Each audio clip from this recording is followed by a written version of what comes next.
തെരഞ്ഞെടുപ്പ് പര്യടനം അതിന്റെ അവസാന ലാപ്പിലേക്ക് എത്തുമ്പോൾ ആവേശകരമായിട്ടുള്ള കാഴ്ചകളാണ് നമുക്ക് അരുവിക്കരയിൽ നിന്നും കാണാൻ കഴിയുന്നത്. അരുവിക്കര ഇത്തവണ തിരിച്ചുപിടിക്കുന്നതിന് വേണ്ടി UDF നിയോഗിച്ചിരിക്കുന്നത് VS ശിവകുമാറിനെയാണ്. അദ്ദേഹം ഇപ്പോൾ തെരഞ്ഞെടുപ്പ് പര്യടനവുമായി ആളുകളെ നേരിട്ട് കണ്ട് വോട്ടുറപ്പിക്കുന്ന തിരക്കിൽ തന്നെയാണ്. എങ്ങനെയുണ്ട് ഈ കഴിഞ്ഞ ദിവസങ്ങളിലൊക്കെ തന്നെ ആളുകളുടെ പ്രതികരണം? വളരെ ആവേശകരമായ ഒരു പ്രതികരണമാണ് എല്ലാ പ്രദേശത്തു നിന്നും ജനങ്ങൾക്ക് കിട്ടുന്നത്. പ്രത്യേകിച്ച് ആദിവാസി മേഖലകളിലൊക്കെ ഞാൻ കടന്നു ചെന്നപ്പോൾ അവരുടെ പ്രയാസങ്ങളും ദുഃഖങ്ങളുമൊക്കെ അവരെന്നോട് വിവരിക്കുകയുണ്ടായി. അടിസ്ഥാനപരമായിട്ടുള്ള ജീവിത സാഹചര്യങ്ങൾ പോലും അവർക്ക് ഒരുക്കാൻ ഗവൺമെൻറ് കഴിഞ്ഞിട്ടില്ല. ഓരോ മേഖലയിൽ അരുവിക്കര വികസനത്തിൻ്റെ കാര്യത്തിൽ കാർത്തികേയൻ അദ്ദേഹം മന്ത്രി MLA ആയിരുന്ന സമയത്താണ് അപ്പോൾ നടന്ന വികസന പ്രവർത്തനങ്ങളല്ലാതെ ഇവിടെ ഒന്നും നടന്നിട്ട് റോഡുകൾ കണ്ടില്ലേ, പൊട്ടിപ്പൊളിഞ്ഞ് കിടക്കുകയാണ്. പല പ്രദേശത്തും കുടിവെള്ളം കിട്ടുന്നില്ല. ഏറ്റവും പ്രധാനപ്പെട്ട പ്രശ്നം വന്യജീവി ആക്രമണമാണ്. കേരളത്തിലെ ഈ ഗവൺമെൻറ് അധികാരത്തിൽ വന്നതിന് ശേഷം 1000-ഓളം ആളുകളാണ് വന്യജീവി ആക്രമണത്തിൽ മരണപ്പെട്ടത്. ഒരു ഗവൺമെൻറ് കേരളത്തിലുണ്ട്. ഒരു ജനാധിപത്യ സംവിധാനത്തിൽ പൗരന് ജീവിക്കാൻ ആവശ്യമായിട്ടുള്ള സുരക്ഷ ഒരുക്കുക, ജീവനും സ്വത്തിനും സംരക്ഷണം കൊടുക്കുക. അത് കൊടുക്കാൻ കഴിയാത്ത എന്ത് ഗവൺമെൻറ്റാണിത്? അപ്പോൾ ഇവരൊന്നും ഇതിലൊന്നും യാതൊരുവിധമായ ഉത്തരവാദിത്വമില്ലാത്ത രീതിയിലുള്ള പ്രവർത്തനങ്ങളാണ് നടത്തുന്നത്. UDF സർക്കാർ അധികാരത്തിൽ വന്നാൽ ഏറ്റവും പ്രാധാന്യത്തോടുകൂടി ഞങ്ങൾ നടപ്പിലാക്കുന്ന പദ്ധതികളിൽ ഒന്ന് ഈ വന്യജീവി ആക്രമണം തടയുന്നതിലേക്ക് വേണ്ടിയുള്ള സമഗ്രമായ പദ്ധതി ഞങ്ങൾ നടപ്പിലാക്കും.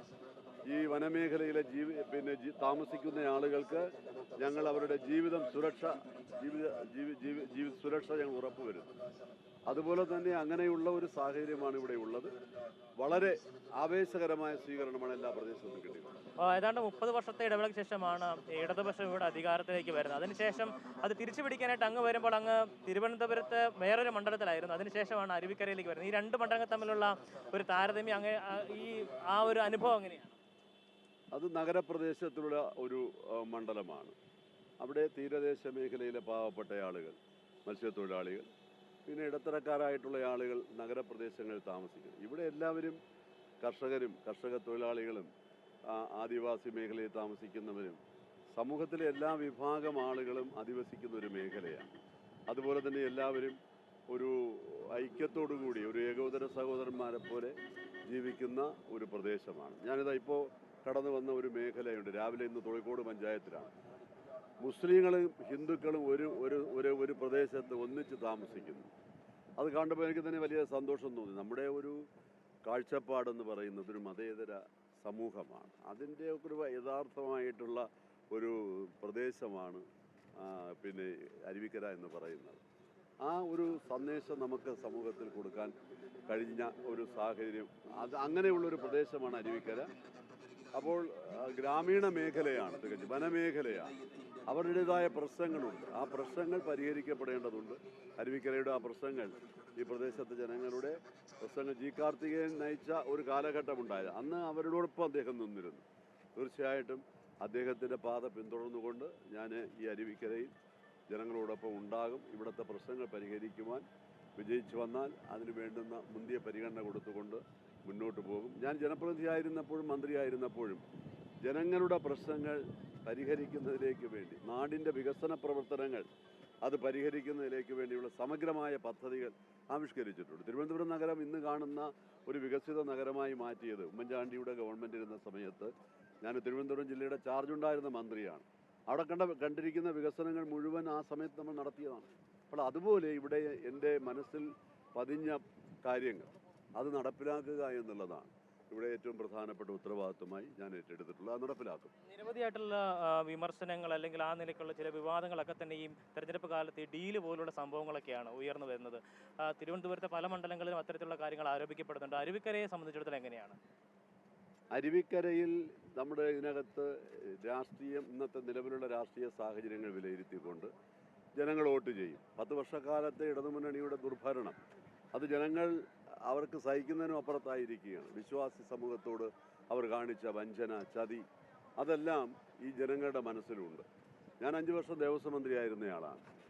ആ കാലഘട്ടത്തിൽ ഉമ്മൻചാണ്ടി സർക്കാരിൻ്റെ കാലത്ത് ഏറ്റവും കൂടുതൽ സമഗ്രമായ വികസനമാണ് ശബരിമലയിൽ നമ്മൾ നടത്തിയത്. ഇവരോ ആ ശബരിമല തകർക്കുന്നതിലേക്ക് വേണ്ടിയുള്ള പ്രവർത്തനങ്ങളാണ് ഈ ഗവൺമെൻറ് ഏറ്റെടുത്തത്. അതൊക്കെ ജനങ്ങളുടെ മനസ്സിലുണ്ട്. അതിനെയൊക്കെ മറച്ചു വെച്ചുകൊണ്ട് എങ്ങനെയെങ്കിലും ചെപ്പടി വിദ്യയിലൂടെ കേരളത്തിൽ അധികാരത്തിൽ വരുന്നതിലേക്ക് വേണ്ടിയാണ് ഈ ഡീലിൻ്റെ കാര്യമൊക്കെ അവർ പറയും. യഥാർത്ഥത്തിൽ CPM-ഉം BJP-യും അന്തർധാരയിലാണ്. UDF പരാജയപ്പെടുത്തുക, അതാണ് അവരുടെ ലക്ഷ്യം. കോൺഗ്രസ് മുക്ത ഭാരതമാണ് നരേന്ദ്രമോദി ഉയർത്തുന്ന മുദ്രാവാക്യം. കോൺഗ്രസ് മുക്ത കേരളമാണ് പിണറായി വിജയൻ ഉയർത്തുന്ന മുദ്രാവാക്യം. അപ്പോൾ അവർ അതിനു വേണ്ടിയുള്ള പരിശ്രമമാണ്. കോൺഗ്രസിനെ പരാജയപ്പെടുത്തുക എന്നുള്ളതാണ് അവരുടെ മുഖ്യ ലക്ഷ്യം. അതിനുവേണ്ടി അവർ ഒത്തുചേരും. അപ്പോൾ അത് കേരളത്തിലെ ജനങ്ങളുടെ മുന്നിൽ വിലപ്പോകില്ല. കാരണം അത്രയധികം ജനങ്ങൾ ദുരിതം അനുഭവിക്കുന്നുണ്ട്. അവരുടെ ജീവിതം മുന്നോട്ട് പോകേണ്ടതുണ്ട് എന്നവർ ആഗ്രഹിക്കുന്നുണ്ട്. അതുകൊണ്ട് ഇതുപോലെയുള്ള കള്ളപ്രചരണങ്ങളൊന്നും ഇവിടെ വിലപ്പോകില്ല. ഇവിടെ ഗവൺമെൻറ്റിൻ്റെ നേട്ടങ്ങൾ പറഞ്ഞ് വോട്ട് പിടിക്കാൻ അവർക്ക് കഴിയുന്നില്ല എന്നുള്ളതാണ്. അതാണ് പ്രശ്നം. ഈ സംസ്ഥാനം 6 ലക്ഷം കോടി രൂപ കടം ബാധ്യതയുണ്ടാക്കി ഇട്ടിട്ടാണ് ഗവൺമെൻറ് പോകുന്നത്. എന്ത് വികസന പ്രവർത്തനങ്ങളാണ് ഈ സംസ്ഥാനം നടപ്പിലാക്കിയത്? ഞാൻ കൂടെ മന്ത്രിയായിരുന്ന ഉമ്മൻചാണ്ടി മന്ത്രിസഭയിൽ കേരളത്തിൽ എന്തെല്ലാം പദ്ധതികൾ നടപ്പിലാക്കി. വിഴിഞ്ഞം തുറമുഖ പദ്ധതി, കൊച്ചി മെട്രോ, കണ്ണൂർ എയർപോർട്ട്.